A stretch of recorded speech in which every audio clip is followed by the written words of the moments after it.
Good evening, everyone. Tonight, we'll dive into a topic that has been central to American history: the American Dream. From the very beginning, it has stood as a symbol of prosperity and freedom. But what does this dream really mean? Is it truly within reach for everyone, or is it just a narrative that benefits only a portion of society? That's what we'll uncover tonight. On one side, we have Sarah Johnson, a 42-year-old social analyst, sociologist, and advocate for public policy. With a progressive outlook on social and economic inequality, she argues that the American dream is a myth, one that isn't truly accessible to everyone, especially minorities and lower income groups. Sarah speaks with empathy, but her more radical perspectives often spark tension in debates. On the other side is Ethan Cooper, a 38-year-old entrepreneur and economist. A successful businessman and strong proponent of capitalism, Ethan believes the American dream is absolutely attainable for anyone willing to dedicate themselves and work hard, regardless of background. He firmly rejects the idea that the system favors only one class or ethnicity, insisting instead that the real issue lies in lack of effort and a culture of victimhood. So Sarah, how do you define the American dream?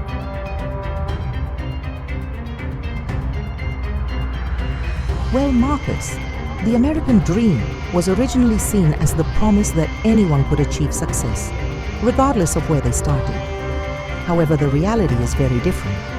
For most people, especially those from racial minorities and lower social classes, this dream has never really been accessible. It is an illusion, fueled by a narrative that ignores the deep inequalities that exist in our society. I disagree, Sarah. The American dream is actually a story of individual success. It tells us that with hard work and dedication, anyone can achieve what they want. Sure, there are obstacles, but the American system provides a foundation for everyone, and those who put in the effort can succeed.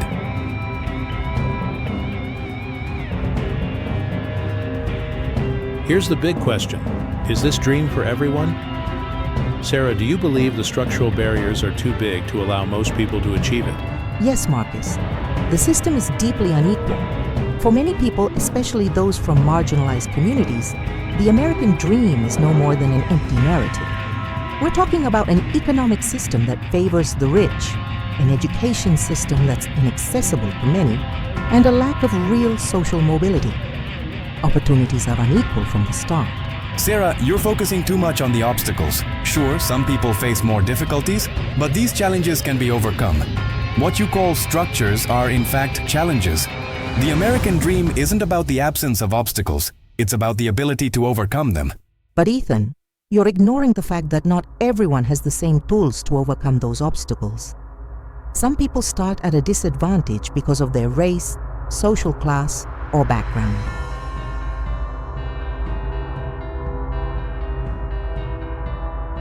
Let's move to the next question: the role of social class. Many argue that success is directly tied to the class you're born into.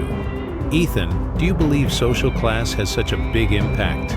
Sure, social class has an impact, but that's exactly what makes America special. If you work hard, you can change your position in society. The American dream doesn't say that everyone starts at the top, but it says you have a chance to get there. To me, that's what matters. Ethan, you live in a bubble. You talk about working hard, but that assumes everyone has the same opportunities. Someone born in a poor neighborhood doesn't have the same chances as someone born in a wealthy one. Social class plays a huge role, and that's not about effort. It's about structural opportunities. I'm not saying social class doesn't matter, Sarah, but there are stories of people who, even without a good education or resources, turned their lives around. What I'm saying is that society shouldn't be defined by the class someone is born into, but by their choices and effort.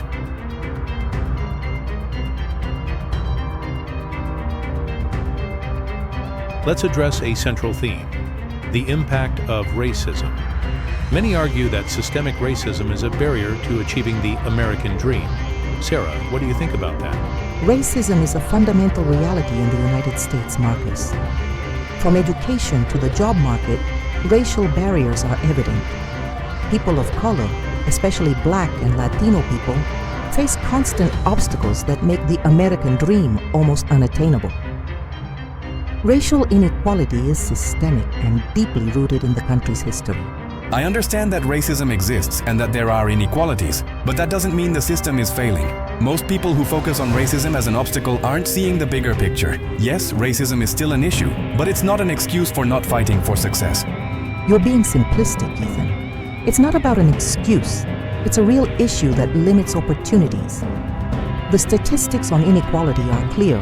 Black, Latino, and other minority groups face higher unemployment rates, less access to quality education, and much lower chances of achieving success.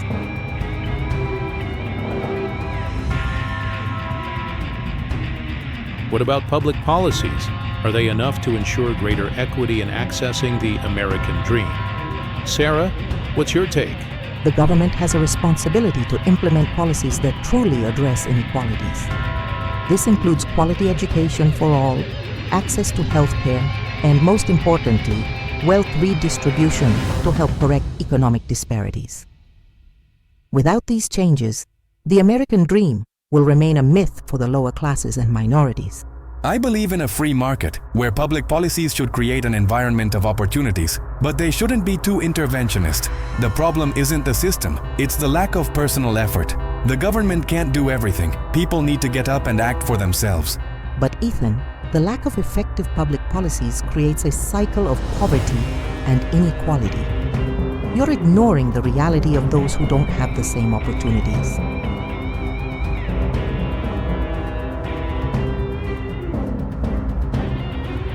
Education has always been a crucial factor for success. Ethan, do you believe education is still the key to achieving the American dream? Yes, but the problem is that many don't value education as they should. In many areas, education is accessible, but people don't have the mindset to use it as a tool to grow. So, what you're saying, Ethan, is that the lack of education is the people's fault. And what about children in disadvantaged communities who don't have access to quality education? Are they condemned to never reach the American dream? I get your point. But education isn't just an issue of access. It's an issue of will. Many people don't know how to take advantage of the opportunities when they have them. Now let's talk about the American culture of work hard, play hard. Ethan, do you think this mentality really helps achieve the American dream, or is it too much pressure? I believe this mentality is essential. The American dream requires dedication, sacrifice, and effort. If you're not willing to work hard, you can't expect to achieve anything. But this mentality is oppressive. It ignores the fact that many are overwhelmed, struggling just to survive, without time or resources to play later. The pressure to work hard often leads to mental and physical exhaustion that further limits the chances of success.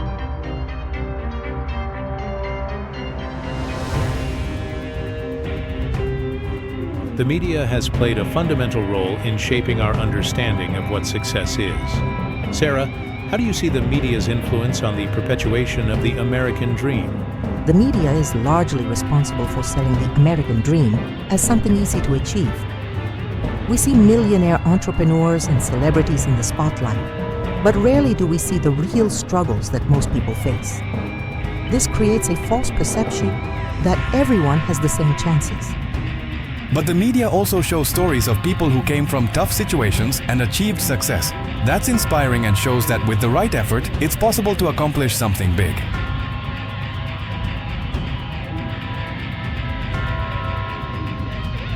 Now let's discuss meritocracy. Ethan, do you believe meritocracy is the key to achieving the American dream?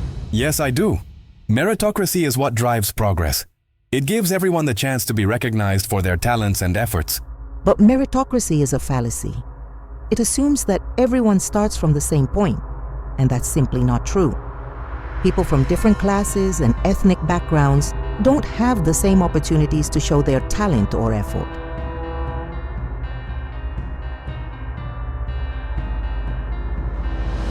At the end of it all, the big question remains: is the American dream still possible for everyone? Or is it a narrative that only serves part of the population? Sarah, your final thoughts? I believe the American dream needs to be rethought. We can't continue to believe that everyone has the same chances when, in reality, the system favors some over others.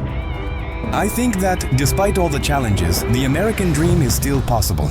It's not perfect, but it's the opportunity America offers. If we work hard and put in the effort, we can achieve success. This has been a deep debate, and as we've seen, the answers are not simple. The American dream is an ideal that continues to be pursued, but perhaps it needs to evolve to reflect a more inclusive reality. Leave your opinion in the comments, and don't forget to subscribe for more debates like this. What do you think? Is the American dream a reality or just an illusion? Leave your thoughts in the comments below, and if you enjoyed this debate, don't forget to hit the like button. Also, subscribe to the channel so you don't miss more in-depth discussions like this one. Turn on the notification bell to stay up to date with all new videos. See you next time.